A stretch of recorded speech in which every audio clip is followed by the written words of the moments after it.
আসসালামু আলাইকুম এভরিওয়ান, চলে আসলাম নতুন একটি ব্লগ ভিডিও নিয়ে।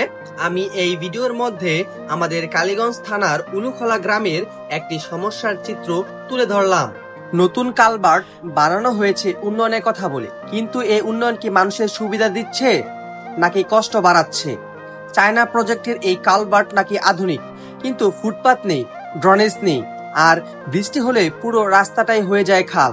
মানুষের কষ্টের চিত্র প্রতিদিনের। রিক্সা চলতে পারে না, বাচ্চারা স্কুলে যেতে পারে না। তাহলে এই উন্নয়নের মানে কি?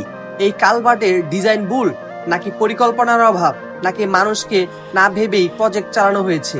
আমরা উন্নয়ন চাই, কিন্তু সেটা যেন আমাদের পথ বন্ধ করে না দেয়। স্থানীয় প্রশাসনের কাছে অনুরোধ, আসুন সমস্যাটা দেখে যান। এই ভিডিওটি যদি আপনার চোখে বাস্তবতা তুলে ধরে তাহলে শেয়ার করুন, কারণ সমস্যা চাপা থাকলে সমাধান কখনই আসবে না।